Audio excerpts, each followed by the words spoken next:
É ali onde tá. Ó, esqueci. Certo, acho que estamos gravando. Então, pessoal, eu sou a Luciana Norato, eu sou médica veterinária e trabalho em biotérios de roedores na Universidade Federal de Santa Catarina. Eu sou responsável técnica pelo Centro de Ciências Biológicas, né? Então, a minha fala é muito voltada, né, para essas espécies com que eu trabalho, com que eu tenho mais experiência, né? Apesar de já ter trabalhado nesses 20 e tantos anos de formação, né? Eu trabalhei bastante na área de animais de produção, né? E só nos últimos 10 anos que eu trabalho com ratos e camundongos de experimentos, né? Então, os três temas que me pediram para a gente dar uma resumida, assim, e chamar para a gente debater um pouco, dos temas que eu falei, um deles é a questão da reprodutibilidade, né, e a crise que se tem dentro do meio científico, né, com relação à baixa reprodutibilidade das pesquisas. Por que que tem tanta falha, né, nas pesquisas? Então, vou puxar um pouquinho, né, sobre esse tema. Outra questão é sobre a adoção de animais pós-experimentação. E o outro tema é sobre limites máximos de danos causados nos animais em pesquisa, né? Então, para puxar um pouquinho o debate sobre esse primeiro tema, lógico que são vários os motivos, né, porque se tem uma baixa reprodutibilidade nas pesquisas, né, que se percebe ultimamente. Mas aqui falando especificamente da questão de se identificar a baixa qualidade metodológica dos projetos, né, a falha nos desenhos experimentais são bem importantes e quem participa da SEU, então, precisa se debruçar um pouco sobre isso, né? Eu vou mostrar para vocês aqui, deixa eu passar a próxima. Esse gráfico, esses dois gráficos que eu estou mostrando aqui, para exemplificar, né, essa minha fala, fala sobre revisões sistemáticas, não sei se durante as aulas vocês já falaram sobre isso, mas revisões sistemáticas têm sido bastante importantes para, principalmente para ver essas falhas metodológicas, né? Para saber exatamente como que está o estado da arte daquele tipo de experimento, enfim. E aí eu achei interessante o que mostra nesse artigo que coloquei o título aqui embaixo, né? Eles falam da evidência da eficácia de um modelo experimental, que é uma isquemia cerebral focal experimental, né? E que é confundido, então, a eficácia dessa substância pela qualidade do estudo, né? Então, vejam que nesse gráfico, o que está nos mostrando aqui?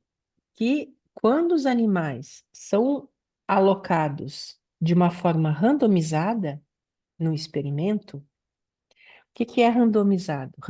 Randomizado ou não randomizado, né? Quando ele é feito de uma forma aleatória, né? Se um animal ele pode aleatoriamente cair em um grupo tratado ou não, né? Então, quando se faz certinho essa randomização, essa aleatorização, não é significativo aquele resultado. Aqui o gráfico é o percentual de redução do volume de infarto, né? Quando não é randomizado, está mostrando que existe uma, esse valor de P aqui, né? Quer dizer que existe uma diferença estatística entre o tratado e o não tratado. A mesma coisa é quando o estudo ele é cego, como a gente chama, o que que é um cego ou cegado, né, ou não, é quando a, as pessoas que estão aplicando o tratamento não sabem. Então, quando eles são cegos, eles não sabem se aquele animal está em tratamento ou não, né? E quando não há esse cegamento, aparece um efeito, uma, esse valor é significativo, né? Estatisticamente, né? É como se esse produto tivesse uma eficácia. Então, o que que nos diz isso aqui, gente? Isso aqui é a qualidade da pesquisa, certo? Está dizendo aqui que existe um viés que é induzido pelo próprio pesquisador, pelo próprio grupo de pesquisa, né? Então, isso é muito importante que seja levado em consideração, né? Quando a gente faz um desenho de um projeto, tem que ter pessoas, né? O ideal é que as pessoas não saibam quais são os animais que estão tratados, que são tratados ou não, que estão tomando aquele produto que está sendo testado. Os animais têm que ser feito a aleatorização realmente, porque senão a gente pode, sem querer, muitas vezes, né, estar enviesando. Então, nesse exemplo, né, o que que é essa revisão sistemática? Esses autores pegaram todos os trabalhos, os artigos que descreviam o uso dessa substância nesse modelo e verificaram, né, que quando não é feita devidamente a metodologia de aleatorização e de cegamento, as pessoas encontram um efeito de uma coisa que, se for feita dentro de uma metodologia adequada, não teria resultado, não teria um efeito. Tá dando para entender, pessoal?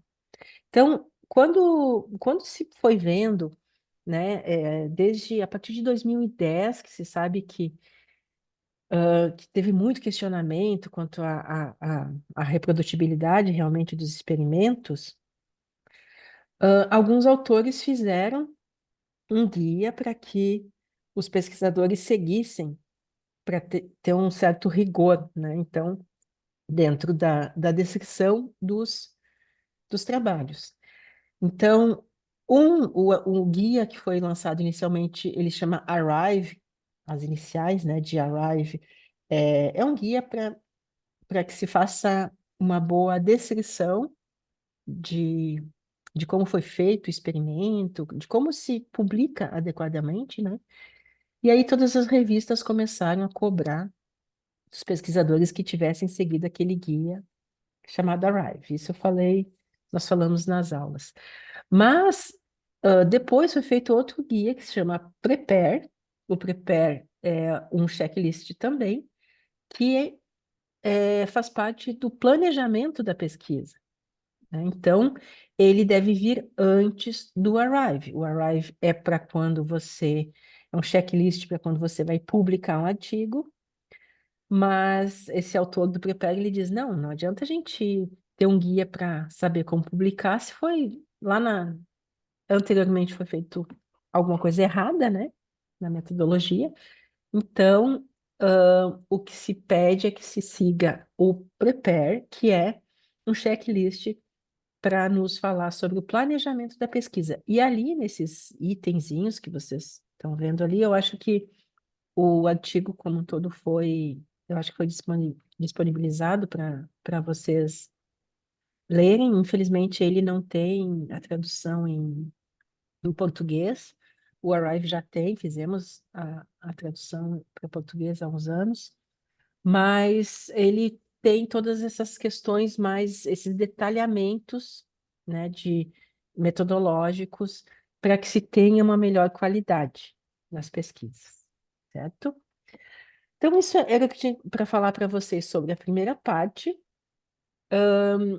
Com relação a termos limites máximos de danos aos animais, eu falo numa aula sobre a avaliação dos graus de severidade, né?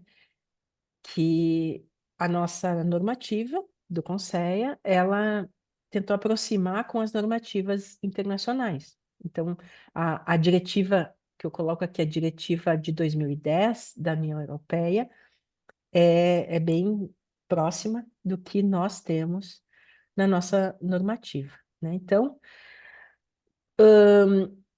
os graus de invasividade ou severidade que chamamos, eles são leve, moderado ou severo, né?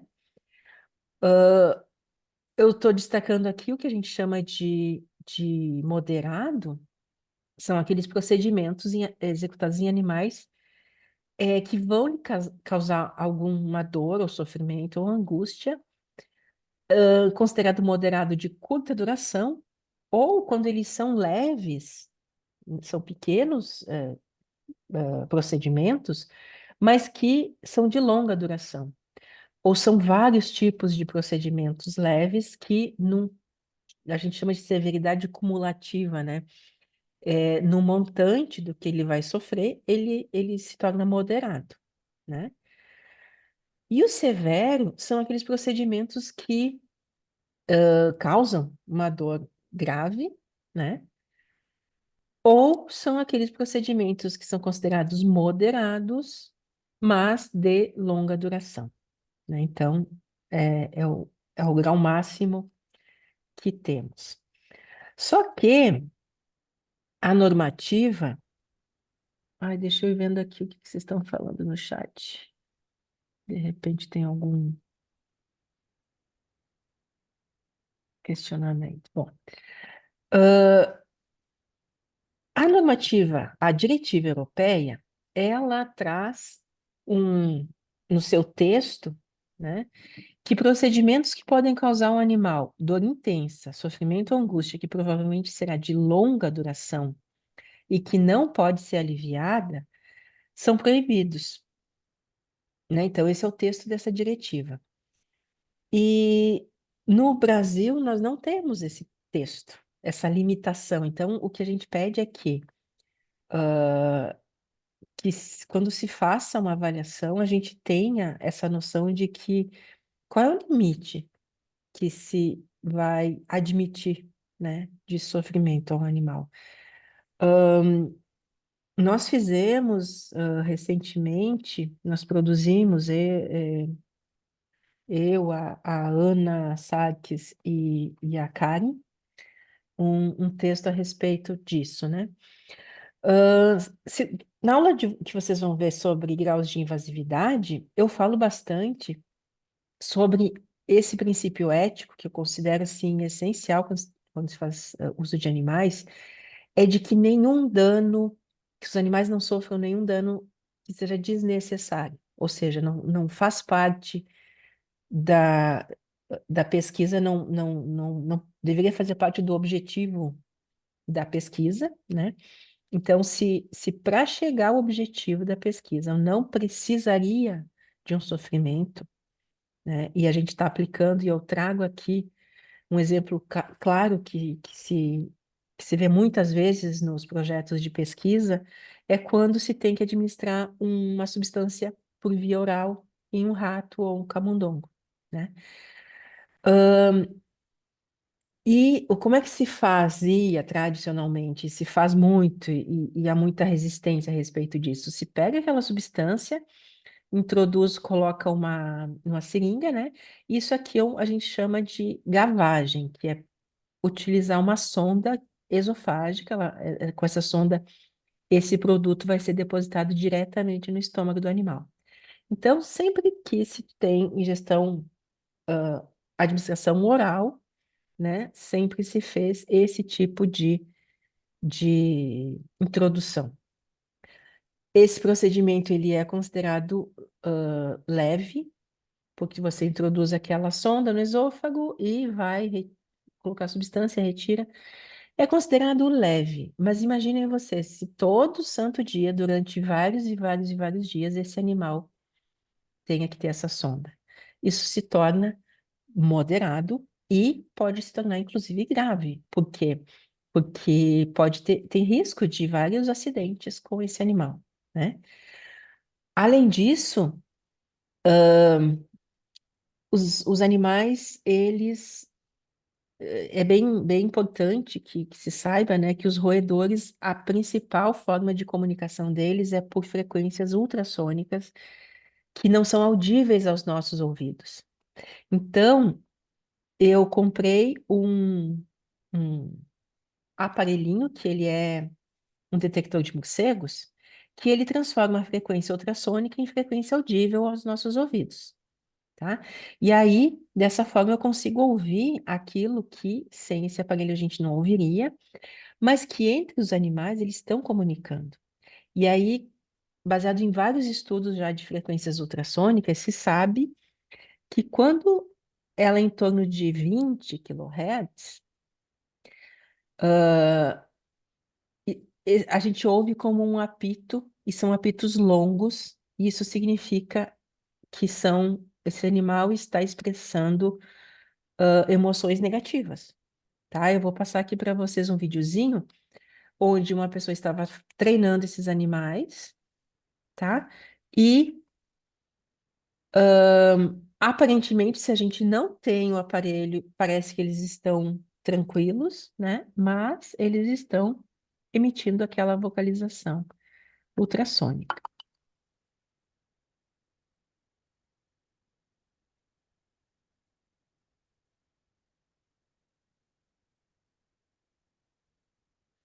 Eu não sei se vocês conseguiram ouvir, porque não sei se sai o som através do meu microfone.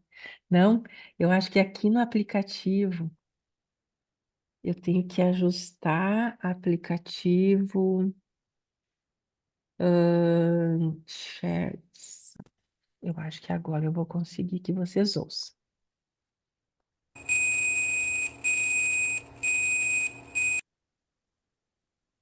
Estão ouvindo um apito bem alto, né? Esse apito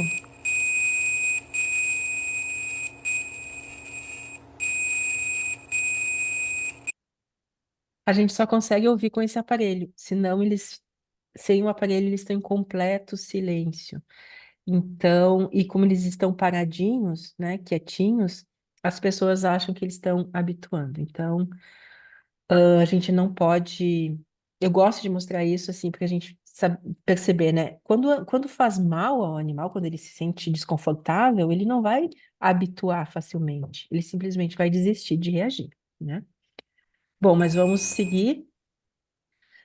E aí tem forma, sim, de não ter que fazer essa gavagem. Os animais, eles aprendem facilmente a ingerir. Vocês estão vendo que é aquela mesma sonda, só que aí, se você colocar uma substância palatável junto com o teu tratamento, esse animal vai tomar por vontade própria, né? Então, imagina vários e vários e vários dias você submetendo, né, um animal a um sofrimento que é desnecessário, sim, porque os animais aprendem, né? Então, isso é o que a gente chama de refinamentos. Um projeto que seria, às vezes, de invasividade grave, ele pode se tornar de uma invasividade leve através de refinamentos, né? Eu falo aqui de engajamento afetivo positivo, por quê? Porque a experiência dos animais, quando os animais conseguem ter uma experiência positiva com aquilo, eles vão, eles vão realmente se engajar, né? Aqueles procedimentos. Então, aqui eu coloquei para vocês um pouquinho do o resumo, né? Só a conclusão do nosso trabalho, quando a gente fala sobre limites máximos de danos, né? É que tá, a gente tenta fazer todo o refinamento possível no protocolo, mas e quando não é possível, né? Quando não é possível e esses animais vão sofrer um grau de invasividade grave, né? A gente, né, a opinião dessas autoras é que a decisão sobre a permissibilidade desses projetos que implicam esse baixo grau de bem-estar, ela não é técnica, mas sim ética e política, né? E o estabelecimento de limites, então, para esse tipo de experimento é um salto ético, né? Pressupõe reconhecimento da dignidade dos animais. E a nossa proposta, então, é que o Brasil siga as iniciativas internacionais, né, de não permitir pesquisas que não que tenham um sofrimento intenso e não possam ser amenizados, né? E, além disso, pensamos que instalações com devam ter um alto padrão de qualidade sanitária, inclusive, porque aí você consegue reduzir também o número de animais quando se tem uma instalação adequada, né? Então, são algumas sugestões que a gente faz quando se faz esse tipo de avaliação de projetos, né? E para terminar, vou falar um pouquinho brevemente, então, sobre o nosso projeto de adoção de animais pós-experimentais. Esse projeto é um programa que ele foi desenvolvido pela nossa CEU, então, a CEU da UFSC tem como um programa institucional. E eu chamo a atenção de vocês para isso, que vocês estabeleçam um projeto que seja abraçado pela instituição, não uma coisa assim somente de iniciativa de uma pessoa, né, e resolve, quem sabe eu vou conseguir doar uns animais.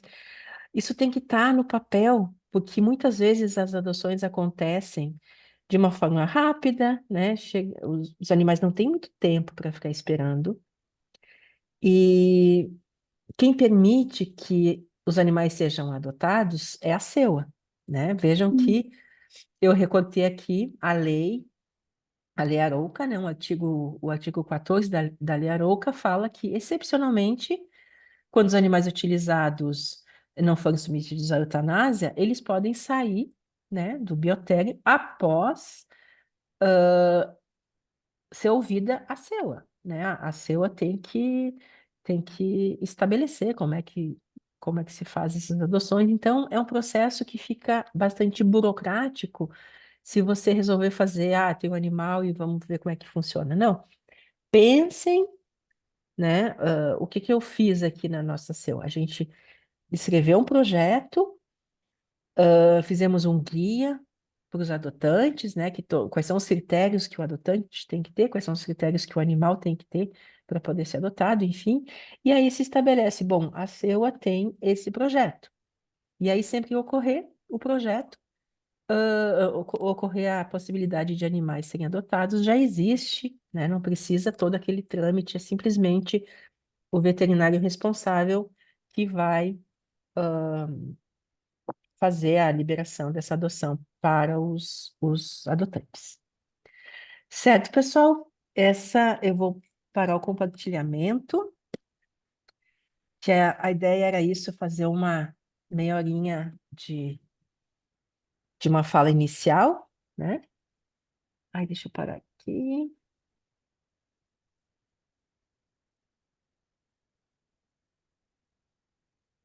E vamos para a conversa. Quem quiser abrir seu microfone, ou não sei se vocês temos perguntinhas aqui no nosso bate-papo. Vou voltar aqui para o bate-papo. Tá. Recebemos aqui de uma colega uma dica de fazer a tradução, né? A conversão do inglês para o português. Legal a gente ter esse tipo de documento.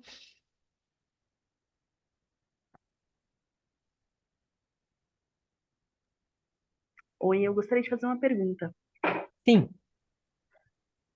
Eu trabalho numa empresa onde a gente tem experimentação com diferentes tipos de animais. A gente tem um setor lá de ecotoxicologia. E aí, como nós trabalhamos com agroquímicos, então alguns testes são conduzidos em aves. E aí eu achei muito interessante essa possibilidade de ter esse aparelho, né, que consegue captar a frequência dos ratinhos e tal. Eu não sei, Uhum. será que isso seria possível para aves? Porque eu não sei, né, como a vocalização delas é diferente. Eu sempre fiquei me questionando como a gente podia melhorar tanto o ambiente dela, fazer um melhoramento ambiental para elas também, porque lá tem assim, é, um, parece uma rodinha assim pequenininha, não sei se é de borracha, do que é, que eu cheguei há pouco tempo, e aí eu fui incumbida, então, de entrar no curso, aprender, ver o que que a gente tem de atual para poder propor mudanças ali, melhorias sobretudo para os animais. E no caso das aves, o ambiente que a gente tem acaba sendo muitas aves e acaba ficando pequeno aquele espaço. Então, eu fico agoniada de ver muitas vezes. é, eu não consigo ter ideia assim de como fazer esse melhoramento. Seria Uhum, muito interessante ter, né, esse tipo de aparelho que a gente consiga ter assim de imediato, né, saber se eles estão em sofrimento ou não. Que, uhum, inclusive a gente, quando a técnica ela vai administrar, no caso os agroquímicos, eles são administrados numa cápsula de gelatina. E aí exatamente dessa forma. Então a gente pega uma seringa e empurra, é por gavagem também, porque é uma cápsulazinha. sim, Mas eu sempre fico me questionando, né? Se não teria outra forma, se o ambiente deles não poderia ser melhorado, até porque com o passar dos dias, não só porque elas estão ali, porque é limpo todos os dias, mas eu percebo uma alteração também no cheiro das fezes, no comportamento delas, elas vão ficando mais agitadas. A gente chega perto, elas vão todas pro fundo, sim, mesmo que a gente não esteja nada, só delas verem a gente, né? Então, sim. eu achei bem interessante isso. Ahn, Fernanda, eu não trabalho, não acompanho os trabalhos com aves sobre essa questão de vocalização ultrassônica. Os animais de vocês são galinhas normais, assim, poedeiras ou Codornas, codorna. codornas? Ah, codorna. É, É menorzinho, então, do que a galinha. é. Eu não. Elas vocalizam. A gente tem bastante vocalização audível, né, dessas espécies, mas eu não saberia te dizer. Eu acho que seria interessante, sim, saber. Teria que dar uma pesquisada para saber como que seria essa comunicação ultrassônica, se elas têm muito dessa vocalização, enfim.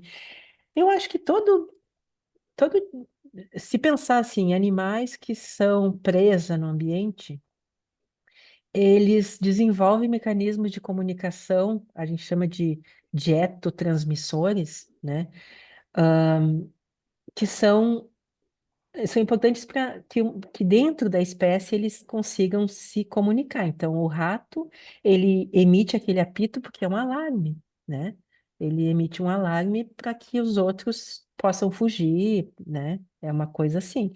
Eu acho possível que a codorna, como uma espécie presa também na natureza, acho que é possível que também exista isso. Mas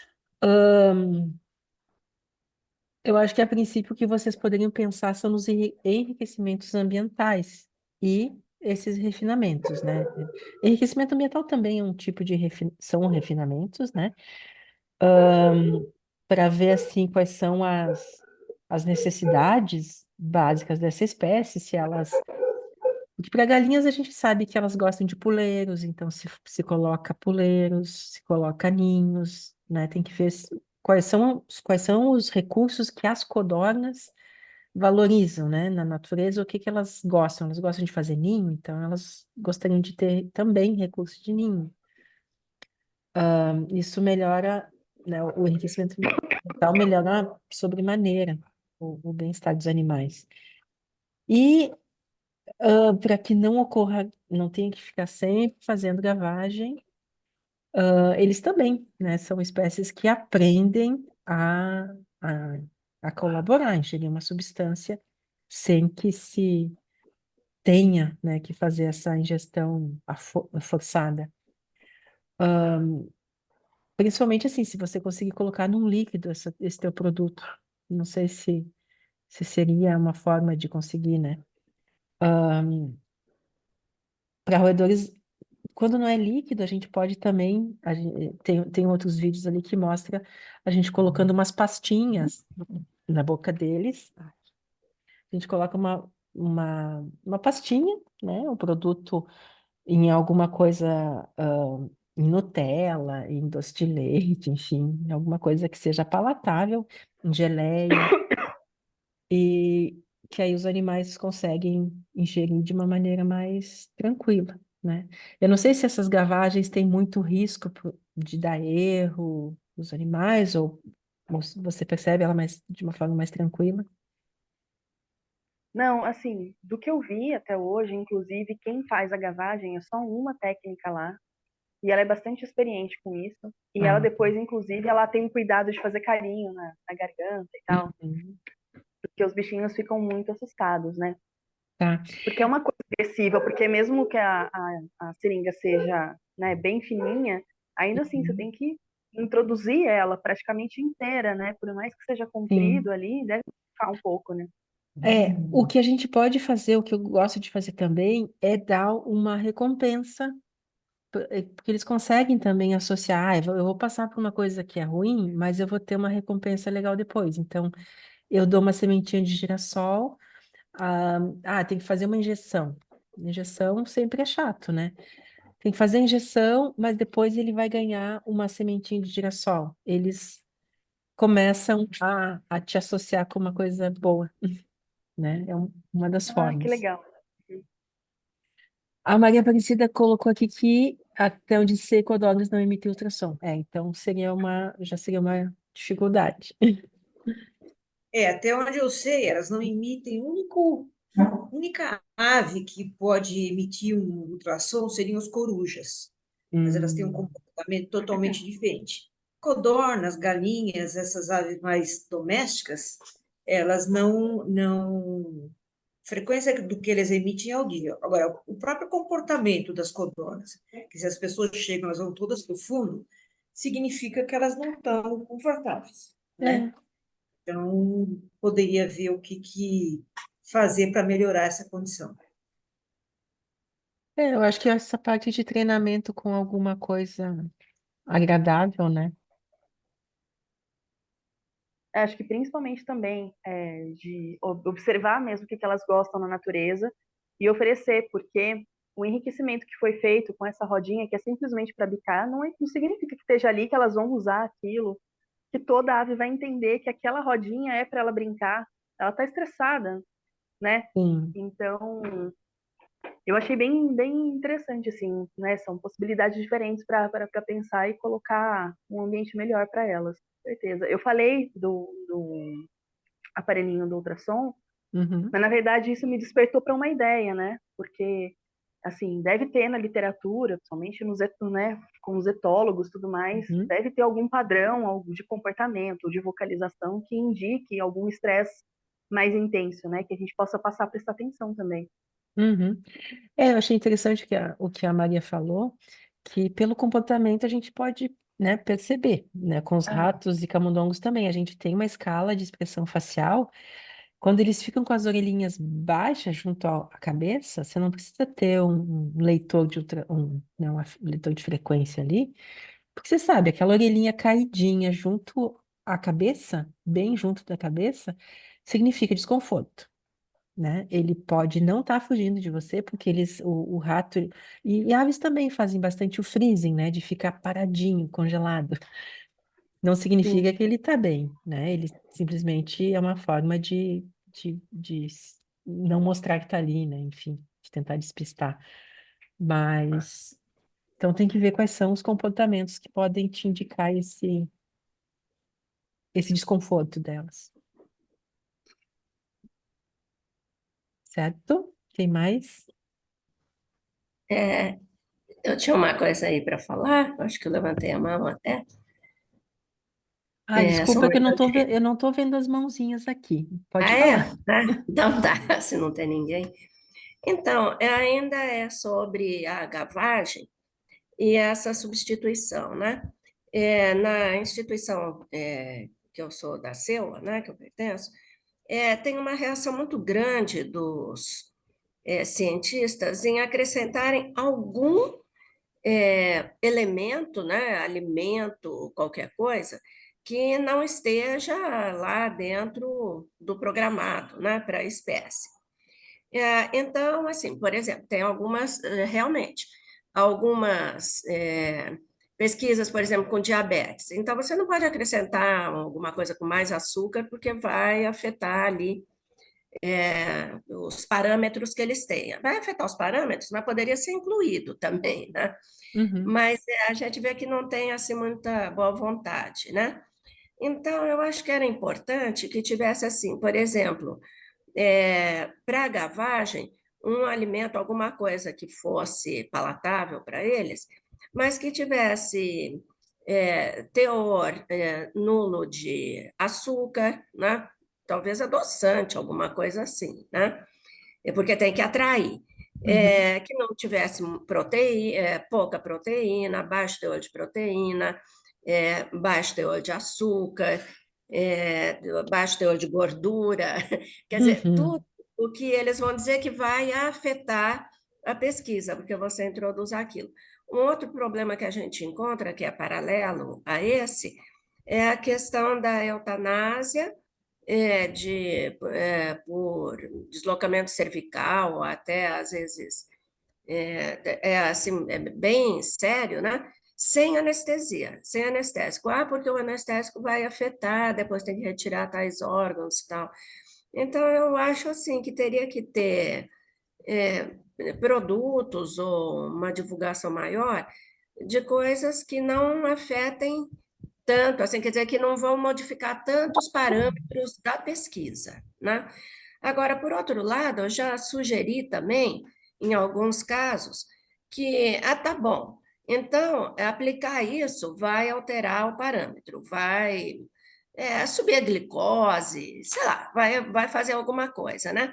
Não dá para incluir essa subida, né, esse parâmetro dentro da pesquisa, né? Porque afinal tá, então vai ser feito com isso e isso vai ser incluído como um dos elementos, né?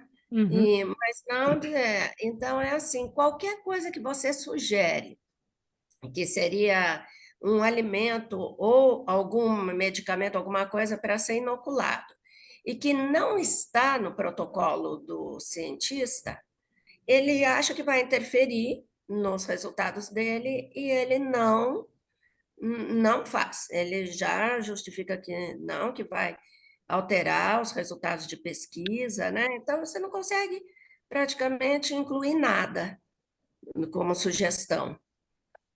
Eu acho que assim, ó, tem várias substâncias que são palatáveis e podem ser incluídas. Bom, ahn, o óleo de vários tipos de óleos, assim, óleo de amendoim, e é uma coisa, é um valorzinho tão pequeno para colocar naquela seringa que, gente, não é possível, sabe, me falar que vai interferir alguma coisa, senão você vai tirar todo o alimento do animal também, né? Porque o teu controle vai estar recebendo essa mesma substância. Se eu vou colocar um. Às vezes a gente pode só molhar a pontinha daquela sonda em uma substância palatável que ele vai ingerir todo o resto com uma solução salina, por exemplo, né? Tem animais, eu já tive casos, rato principalmente, de eles tomarem vermífugo, que é uma coisa bem pouco palatável, né? Sem, sem adoçante nenhum. Eles foram treinados com uma substância adoçante, com glicose 5%, mas depois, no tratamento, se tira o veículo e eles continuam tomando, porque eles são curiosos, eles querem saber o que eles sofrem muito de tédio nas casas, nas gaiolas deles, né? Então, geralmente e ainda mais assim, a gente introduz manejos positivos, a gente faz a habituação dos animais. Para ratos eu introduzo as coçadinhas, que é uma forma de brincadeira dos ratos. Então, quando a gente introduz a nossa interação positiva com o rato, ele começa a se engajar realmente, né? A assumir essas coisas. E com relação à eutanásia por métodos que não são os recomendáveis, né?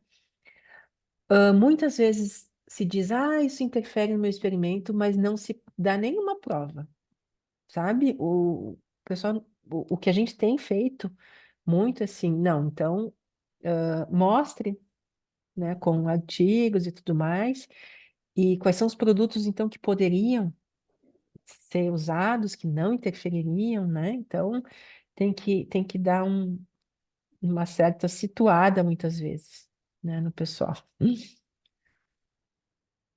Eu vi que a Karen chegou, se a Karen quiser entrar e falar, participar aqui das Alô, gente. respostas. Oi, gente. Boa noite. Me ouvem? Oi. Sim. Desculpem pelo Estão me escutando? atraso. Pode falar, sim. Oi, Oi, pode só um falar. minutinho. Ah, Emanuele, pode falar, a gente está te escutando.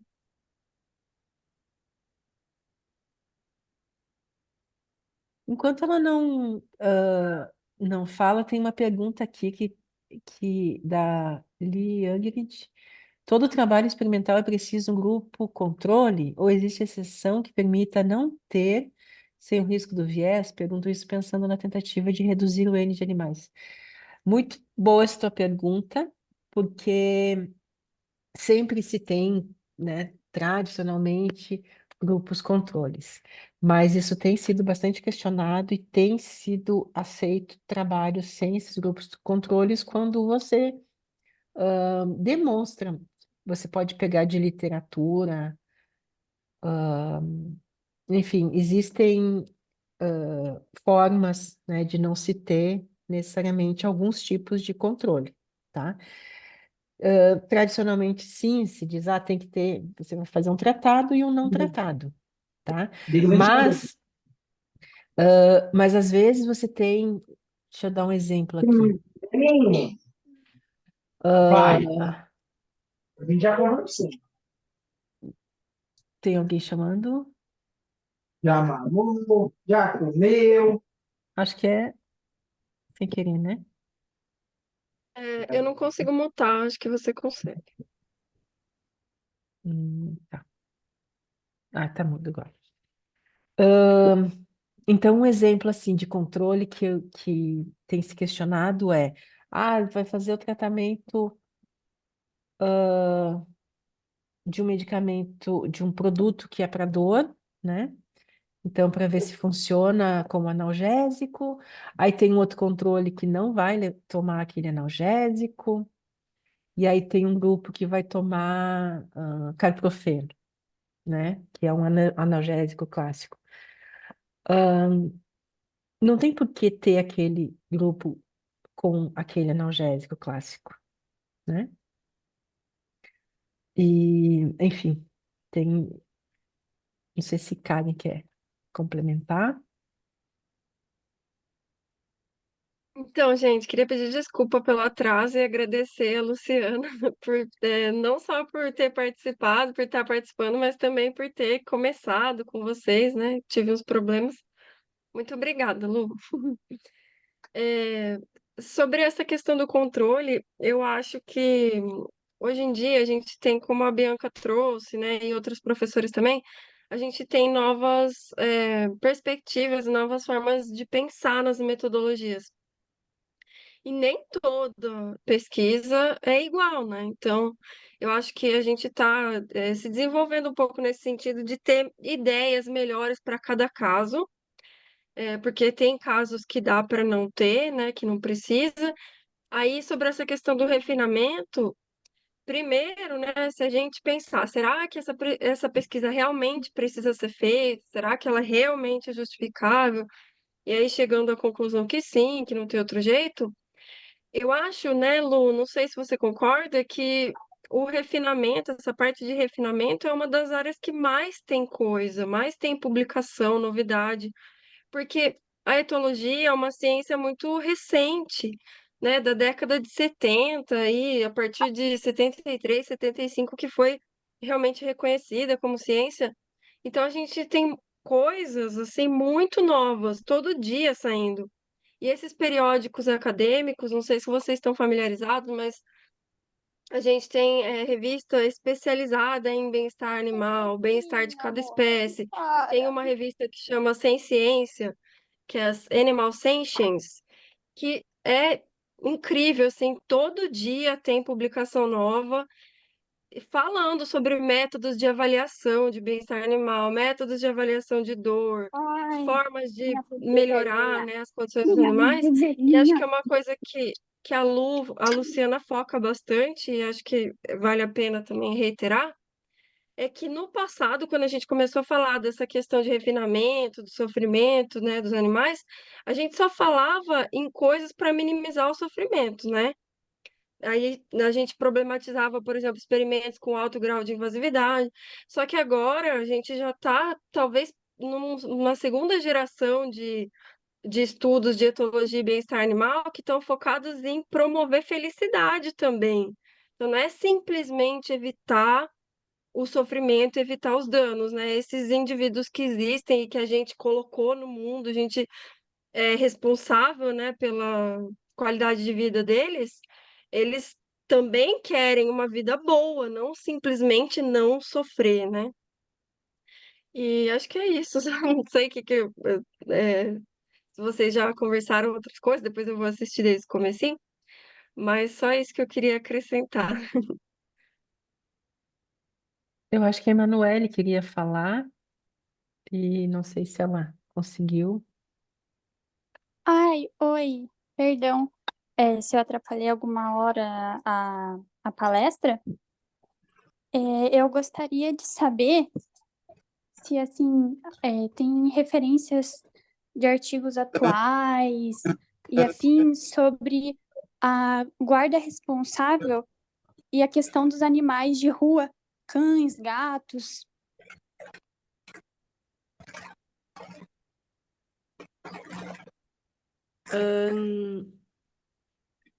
Desculpa, mas aqui no meu microfone, no meu fone, não, eu não peguei muito o início da tua pergunta, Emanuele. Você falou sobre, eu acho que foi meio geral aqui, deu umas piscadas. Você estava perguntando alguma coisa sobre animais de rua, né? Cães de rua, mas eu não entendi exatamente o que Isso mesmo. É que eu isso da tô na sua rua, fala. daí eu acho que por isso que o sinal tá Puder ruim. Tô chegando em casa ainda. repetir? É sobre referências, porque eu vejo que, pelo menos na minha pesquisa, talvez, né? Eu não consigo achar muito temas, Será que ela caiu, assim, gente? sobre como os animais, assim, em situação de Karen, você tinha vulnerabilidade. entendido qual era a fala Tá dela? normal aqui pra mim, Lu. Eu consegui ouvir ela e ela Ai, não agora eu não tô te caiu, eu ouvindo. Eu acho. acho que é o meu. Eu acho que talvez a conexão da Lu que não tá boa. Lu, você tá aí? Tá ouvindo a gente? Emanuele, sobre esse tema, né, guarda responsável, você disse de animais de rua, foi isso? Você quer saber sobre guarda responsável nos animais em situação de rua, é isso? Isso mesmo. Desculpa se foge do tema, mas como eu vi que ela também sabia bastante coisa sobre bem-estar, né? Talvez. Tá aí, Lu? Ai, agora que voltou a funcionar meu fone. Tá. Então, a Emanuele ela pediu referências sobre guarda responsável para animais de rua. Hum, vou pensar. Faz bastante tempo que eu Emanuele, tô se você distante. lembrar de fazer essa pergunta em algum fórum, eu tenho referências, eu posso passar, assim, eu acho que tem bastante coisa até nessa, assim, eu não sei exatamente o que você quer saber, mas, por exemplo, a gente tem muita coisa sobre cães comunitários, sobre manejo populacional, de animais de rua, tem bastante coisa sobre isso, né? Manejo populacional, cães comunitários, abrigo, bem-estar em abrigos, né? O problema dos abrigos, tem bastante coisa, assim, sobre população de cão e gato, assim, manejo populacional. Aí depois, se você lembrar de perguntar lá, eu também pergunto para a Lu e vou colocando lá nos fóruns. Ah, ok. Eu acho que eu mandei em algum fórum. Eu acho que ainda não fui respondida, mas eu mando novamente. Eu acredito que é muita demanda. Mas muito obrigada e desculpa qualquer constrangimento. Imagina, obrigada a você pela presença, pela pergunta.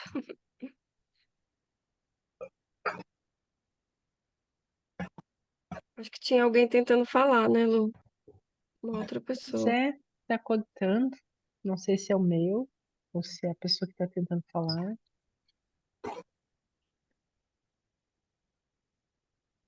A Liangrid respondeu aqui sobre a questão o exemplo que você deu do grupo controle. Ah, sim. O que mais, gente?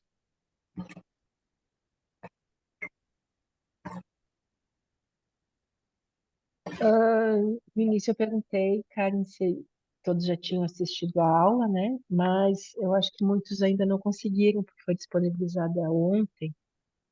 Então, então eu só dei uma breve pincelada, né, sobre o que são as aulas, sem muitos spoilers, para a gente ter um pouco como discutir, né, alguma coisa.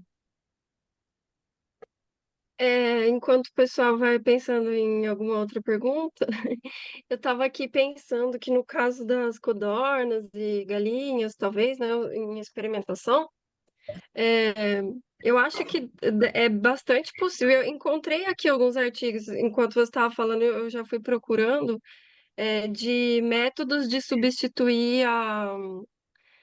Tem um outro nome que eles usam para gavagem, né? Que é a administração oral, alguma coisa assim. Substituir por o consumo voluntário. Aí eu vi que tem bastante coisa para várias espécies. Então, essas coisas, assim, né? Por isso que eu estava pensando que na área de refinamento a gente encontra muita coisa.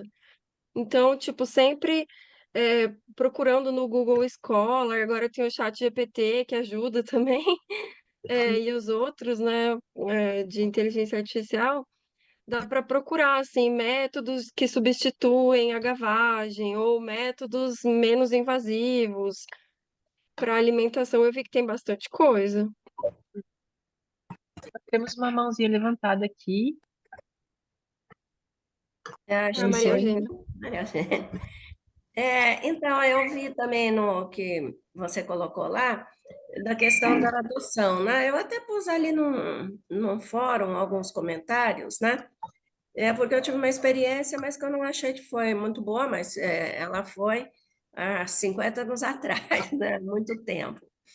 E então, quer dizer, eu acho que o que você ressaltou bastante é que é importante orientar a pessoa como tratar aquela espécie, quais são os problemas que ela pode apresentar, como tornar a gaiola boa, né? Porque eu fiquei com uns ratinhos, 3 ratinhos, que era de uma experiência que a gente fez, que hoje em dia ela nem é mais feita, que é colocar ratinhos no labirinto para provar que eles aprendem a andar no labirinto e vão buscar comida, o treinamento, né, em psicologia da educação. É completamente desnecessário, né? Então, acho que esse é um fato importante, porque, primeiro, que é óbvio que ele vai fazer isso, e por um vídeo você pode provar todos os passos, assim, de como treinar um animal e como ele é treinável, como ele vai realmente cumprir aquilo, né? Então, era desnecessário, mas eu acabei ficando com os 3 ratinhos, mas na década de 1970, né, do século XX, não tinha assim muita informação, não tinha veterinário que cuidava de animais de laboratório, silvestres, nada, né? E os meus ratinhos adoeceram, eles tiveram problema de pele. Não foi uma boa experiência, eles acabaram morrendo em mais ou menos um ano e meio. A vida deles não é muito longa, mas eles né, também adoeceram, ficaram com um eczema, uma coisa assim. Eu não soube tratar, não soube também como instalar eles melhor. Agora, depois eu vi, tinha que ter sido outro tipo de gaiola, outro tipo de cepilho, eu nem sabia o que era cepilho. Então, eu acho que nisso é muito importante esse acompanhamento, orientação, né? E uma outra coisa que eu coloquei também ali é que isso não dá para ser feito para muitos casos, né? Por exemplo, a gente tem na minha universidade tem estudos com doenças contagiosas, leishmaniose e tudo. Então, os animais que são inoculados, né, com algum parasita, né, assim, vírus, protozoário, né, de alguma doença, eles acabam indo para a eutanásia e não tem, não dá para eles irem para adoção, né, porque eles estão já contaminados, né. Também muitos casos são pesquisas em que depois eles vão retirar o fígado e tal, então tem que ser a eutanásia, né? O animal não vai sobreviver à pesquisa, né? Porém, tem muitas pesquisas, eu acho que eu vou levar isso lá na CEUA, né? Eu participo, que realmente os animais só vão a óbito porque não tem assim, o que fazer com eles, né? Então, ao final do experimento, fazem um aprofundamento da anestesia e tal, até eles irem a óbito, né? E então eu achei bem interessante isso. Não sei se quer comentar mais alguma coisa. Eu achei importante eu mesmo comentar, né? A experiência e um pouco o que acontece na minha instituição, né? Era isso. Agradeço muito o teu comentário, porque foi justamente pensando nessas experiências, né, que nós resolvemos fazer de forma mais transparente, né, como que essas adoções acontecem, porque lá no nosso guia dos adotantes, né, a gente coloca as informações da espécie, porque muitas vezes a pessoa não quer ter um animal que dura menos de 2 anos de vida, né? Ele envelhece muito rápido. Um animal de 1 ano, um rato de 1 ano e meio, é idoso. Então a pessoa tem que estar ciente de que em 1 ano e meio, dois, sei lá, no máximo 3 anos, ele está cuidando de um animal que precisa de cuidados. Eles têm doenças respiratórias, eles têm doenças de pele, né? Eles vão ficando com certos problemas. Então, é importante que as pessoas tenham bem essa consciência, né?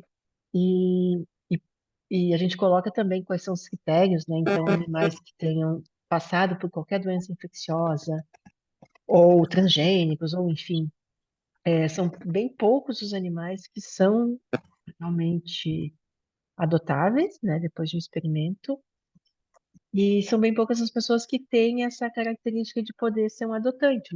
O nosso projeto tem mais de 3 anos já, e eu doei menos de 30 animais em 3 anos. Entende? É uma coisa assim bastante restritiva. Eu acho, eu sempre digo que esse projeto para mim é a menina dos meus olhos, porque eu gosto de falar para os meus pessoal, eu dou aula de manejo de animais de laboratório para todos os pesquisadores, né, da pós-graduação, todo aluno que vai mexer com animal, ele passa pela minha disciplina. E eu gosto de falar para eles assim, cuidem bem desse animal e pensem que ele pode ter um final feliz também, né? Porque isso alivia um pouco também esse nosso trabalho tão pesado de estar sempre fazendo o pior, né? Causando a morte dos animais. Então isso dá um pouquinho até de alento, assim, para quem trabalha com os animais. Lu, eu queria fazer uma pergunta para você e para todos. Será que é o do fone da Fernanda? Ah, ela fechou agora. Mas parecia uma voz de homem, não sei. Mas tá. Lu, assim, eu comentei com eles aqui sobre duas pesquisadoras, que são a Clara Mantini e a Eleonora Nannoni, e elas desenvolveram um projeto, chama Projeto de Pesquisa, de pesquisa centrada nos animais. Aí elas estão propondo uma perspectiva, assim, um protocolo, tipo um checklist de ética, assim, que é muito parecido com o principialismo que rege a pesquisa com humanos, que são aquelas questões, né, de autonomia, né, o indivíduo só pode participar de forma voluntária, não pode fazer mal para ele e tal. São coisas desse tipo. Aí a minha pergunta para vocês vocês acham que se a gente fosse pensar em algo nessa linha, assim, mais parecido com como é a pesquisa com humanos, a gente teria que mudar um pouco os nossos critérios de que pesquisas são aceitáveis, quando que é aceitável usar os animais. E aí, vocês acham que isso poderia ser um critério? Por exemplo, pensar que se aquele indivíduo vai poder ter uma vida, né, uma vida boa, uma vida que vale a pena ser vivida e tal, se aquele indivíduo vai poder ter uma vida decente, digna, seria um critério para aceitar fazer pesquisas com eles. O que vocês acham? Se a gente pensar, por exemplo, em casos que não tem como depois esses animais serem adotados, eles terem uma vida, então essas pesquisas não poderiam ser feitas. Não sei se ficou clara a minha pergunta para vocês. Como que isso funcionaria como um critério de decisão para pesquisas que são aceitáveis do ponto de vista ético? O que vocês acham? Se não tiver ficado claro, me avisem, por favor.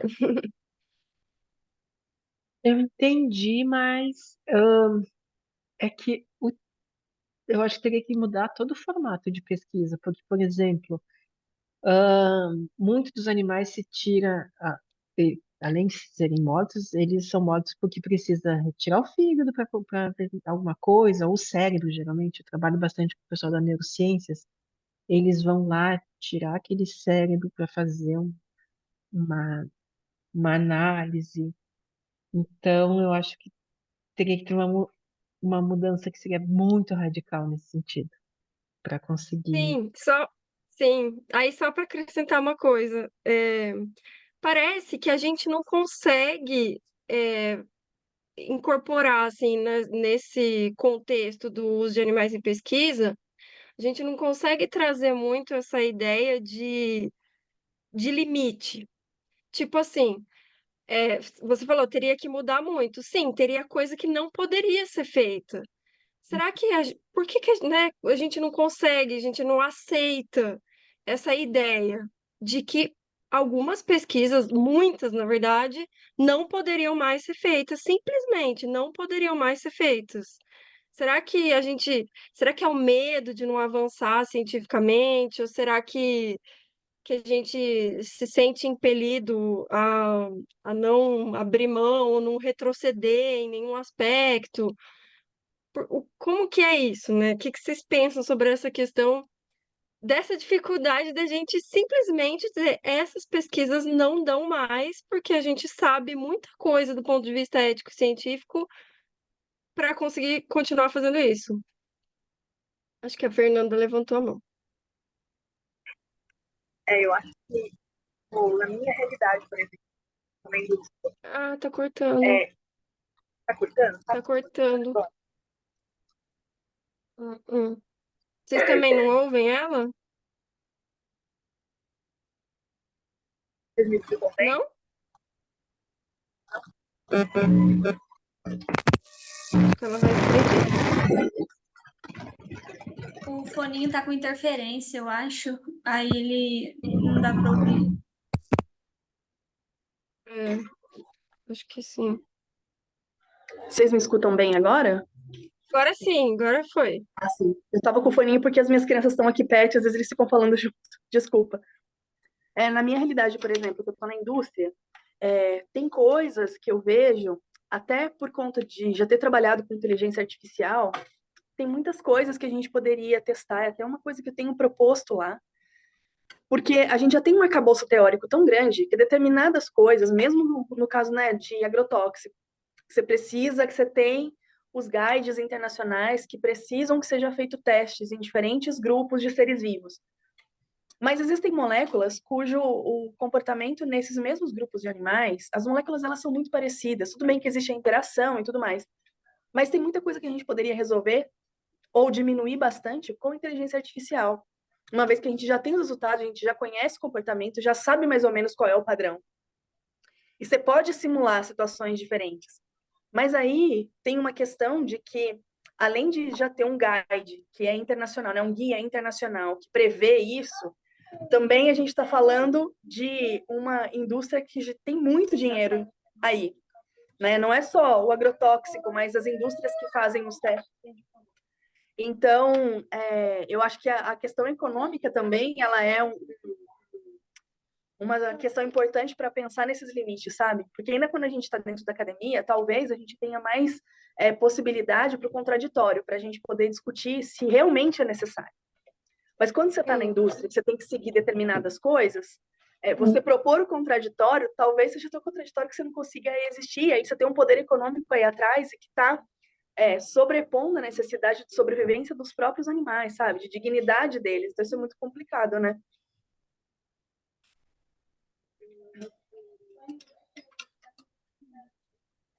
Tá sem som, Lu? Voltei. Sobre essa questão, você falou que trabalha bastante com produtos que seriam a toxicidade, né, de alguns produtos.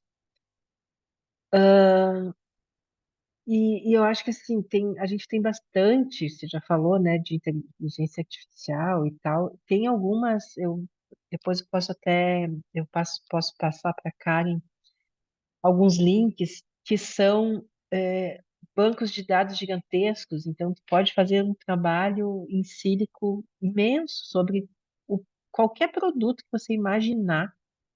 Você coloca naquelas páginas, eles têm alguns que te dizem exatamente tudo que se sabe sobre é, absorção, metabolismo, excreção daquela substância.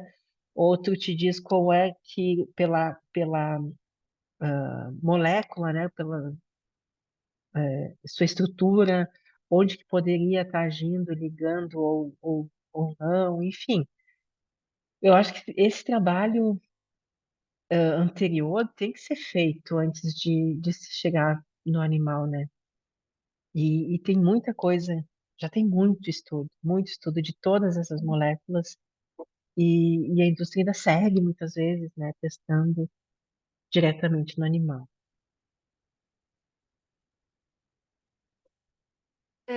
Eu estava pensando aqui nisso que a Fernanda estava falando.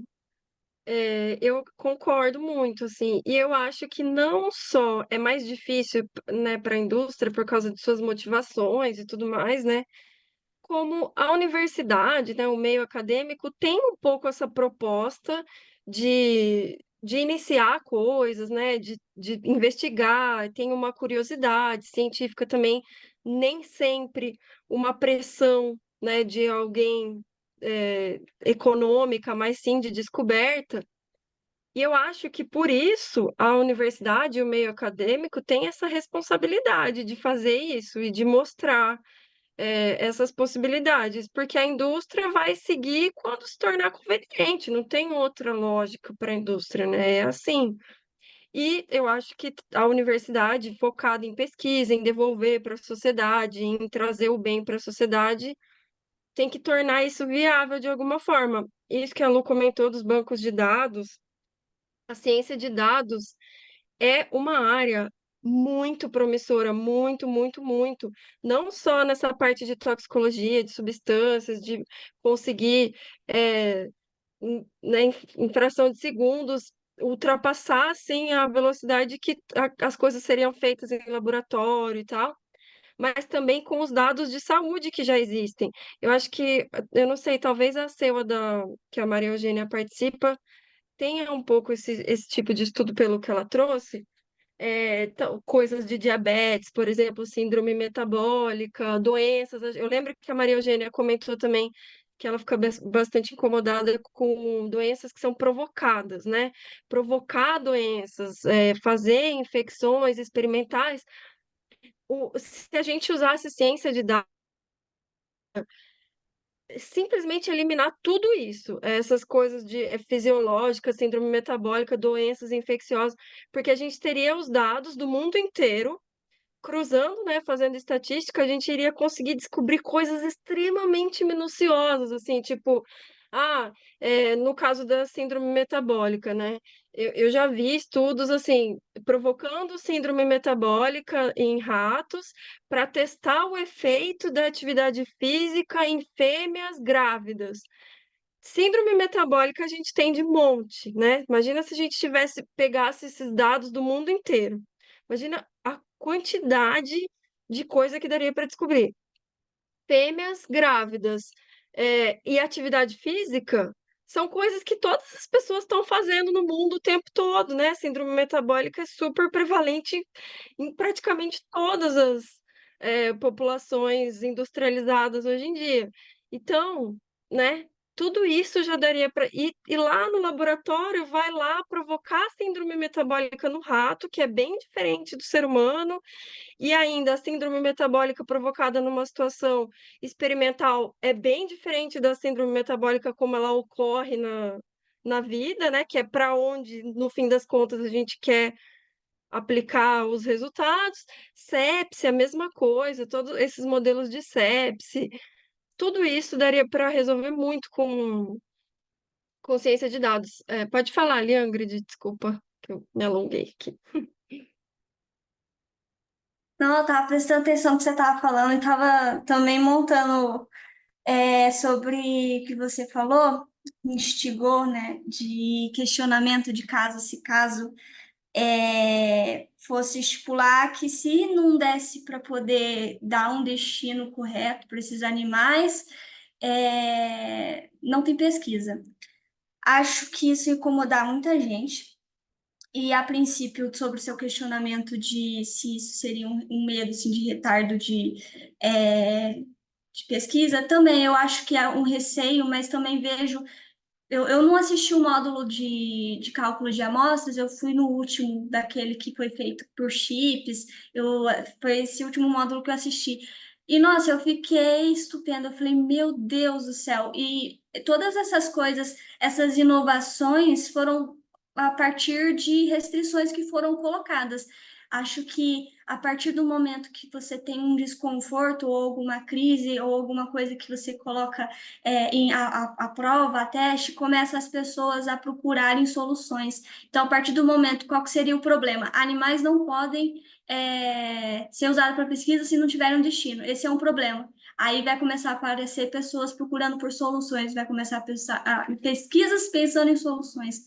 Então, aí dessas pesquisas vêm outras descobertas, outras novidades, que nem o chip o lung chip, né, pulmãozinho lá, o coraçãozinho, eu fiquei, caramba, isso só foi permitido a partir dessa pesquisa. Eu acho que, na verdade, não seria um atraso, eu acho que, na verdade, a nossa forma de pesquisa é atrasada, eu acho que é arcaica. E pensando assim, visionando o futuro, eu penso assim, cada vez menos a gente usando e tendo descobertas que não necessariamente a gente precisa realmente usar. Eu não sei se é utópico, eu acho que utópico hoje pra gente, mas na frente, lá pra frente não.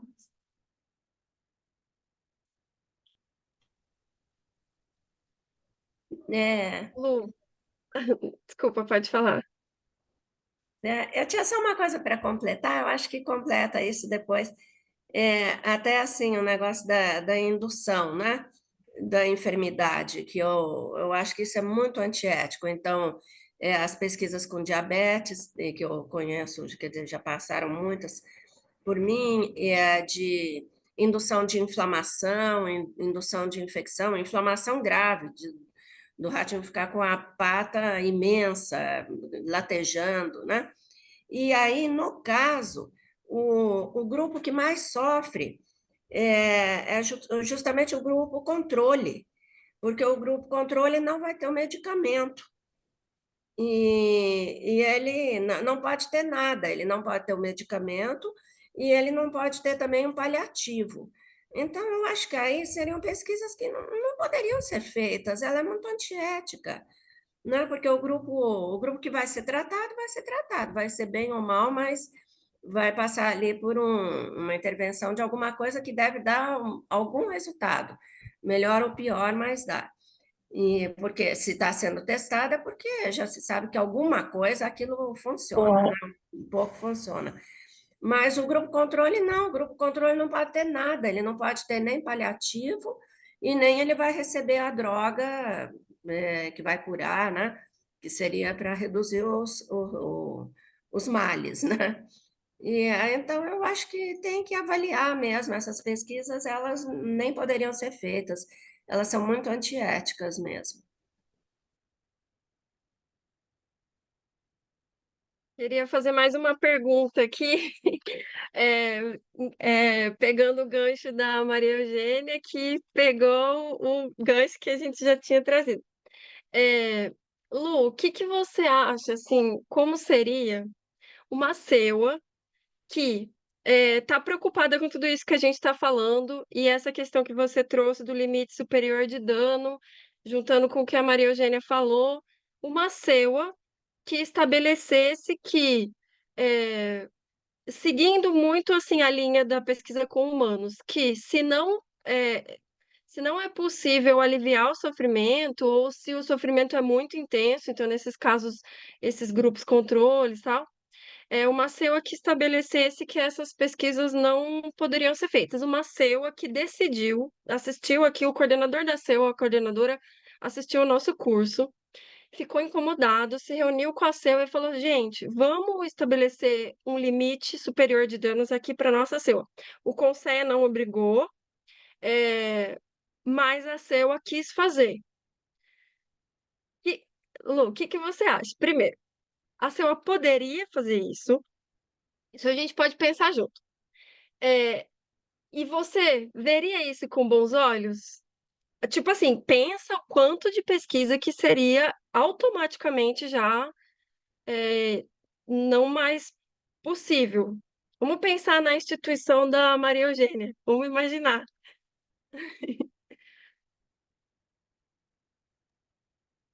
Olha, o que se sabe é que em torno de 10% de todas as pesquisas são extremamente invasivas, né? Eu acho que são mais, que esses 10% que se estima acaba sendo mais até, sabe? Mas digamos que sim, que não se aceite mais essas que são extremamente invasivas, né? Por um Independente da estabelecimento, justificativa. independente da justificativa. Eu acho que, né, a gente propõe que seja feito isso, né? Mas o que eu penso é que tem que ser uma medida estabelecida pelo Conselho. Eu acho que a CEUA não tem uma força suficiente porque os pesquisadores vão procurar o Conselho, vão procurar uma coisa acima, ou procurar outra instituição, inclusive, para fazer a sua pesquisa. Ah, essa CEUA não está deixando, vamos fazer lá, sei lá onde, né? Isso já aconteceu no Brasil. Eu já sei de estudo há muito tempo atrás, lógico, quando a gente não tinha ainda nem o Conselho, nem a nossa lei Arouca, mas tinha pesquisador que vinha fazer pesquisa no Brasil, porque nos Estados Unidos ele já não conseguia mais fazer. E aí eu ficava, Sim. nossa, Com chega, primatas, né? Parece. muito. Não, eu vi com Coisa. ovelhas. Era um estudo que o cara queria fazer sobre gestação de ovelhas, e aí tinha que abater as ovelhas em determinados períodos da gestação. E na universidade dele, nos Estados Unidos, não foi admitida que se fizesse aquela pesquisa, justamente porque achavam que não justificava bater uma ovelha gestante para. Eu não lembro exatamente, isso foi em 2006 que eu soube desse caso. E, aí eu fiquei impressionada, porque assim, era uma pessoa de uma universidade brasileira que tinha uma infinidade de recursos para o projeto dele, nossa, que vinha dinheiro de fora, e não sei o quê. E, e aí eu fui ver, ele tinha todo esse recurso, porque lá fora o cara não conseguia fazer o seu trabalho. E eu pensava assim, nossa, fica feio para o nosso país, né? Fica feio, é o mínimo que se diga. Turismo Ah, experimental, né? Parece que existe isso.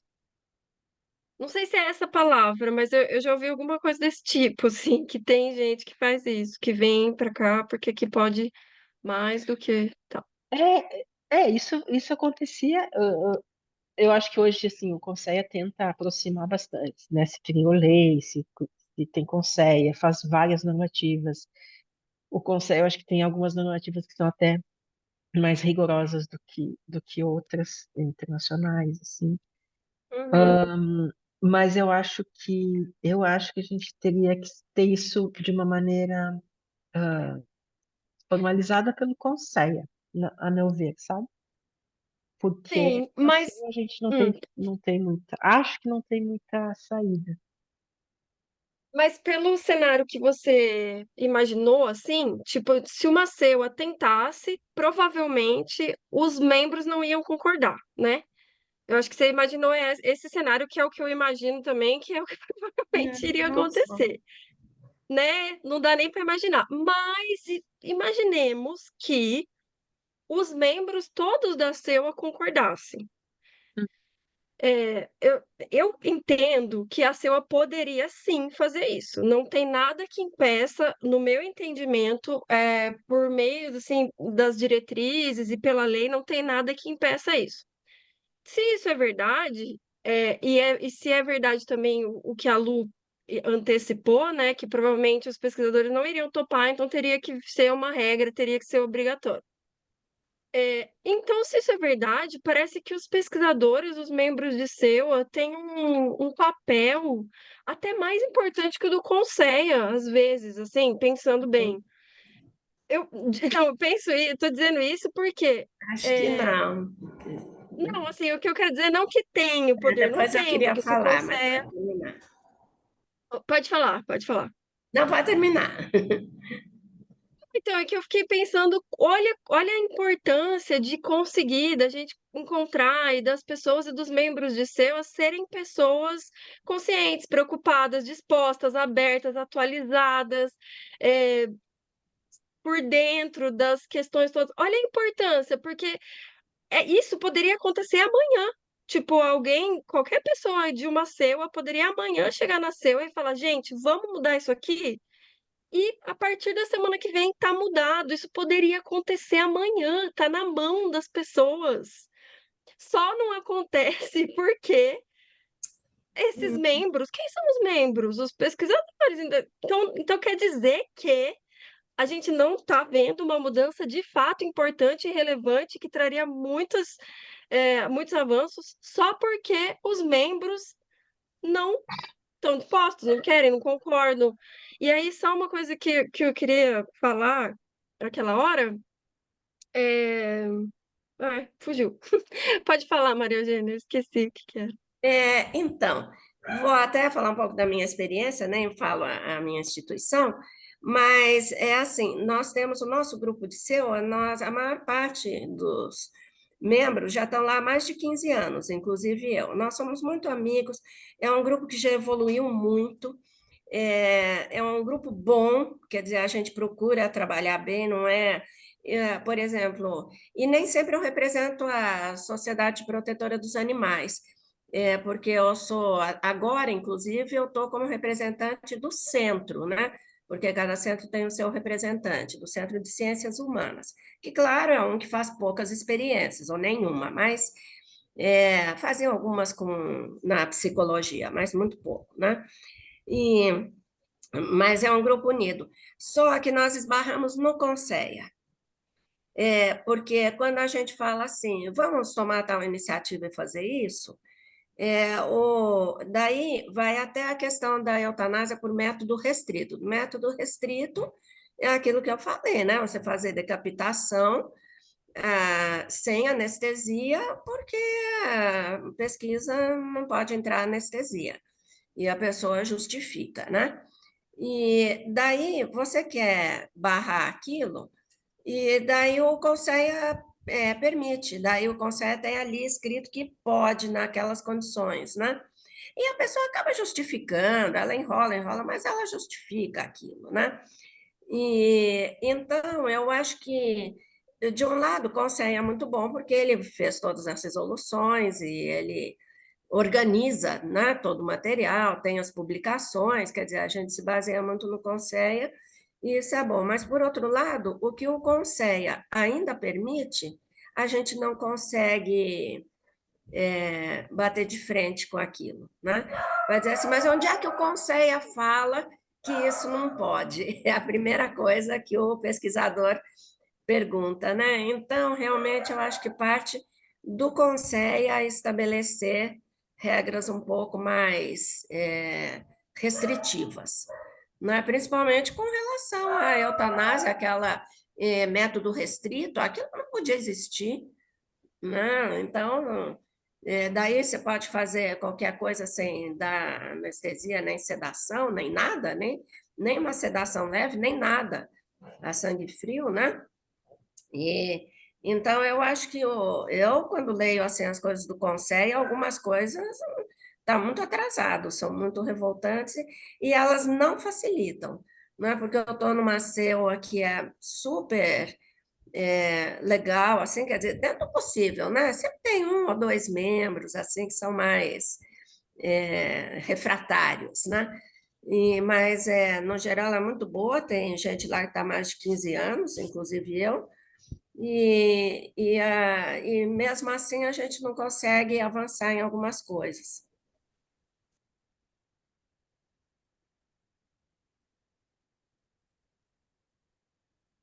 Então eu vou ter que sair, Karen. Tá, tá bom. Lu, muito obrigada pela sua presença. A gente realmente combinou até 8h30, né? É que a gente Uhum. sempre passa. Desculpa, Lu. Não, mas tá Foi muito muito bom, bom. obrigada. Tá, eu gostei muito da Obrigada. nossa conversa e infelizmente vou ter que sair agora, mas parabéns pro grupo, né, que tem um bom trabalho, tá bom? Até mais. Lu, muito obrigada por sempre estar com a gente. Tá joia. Tchau, tchau. Tchau.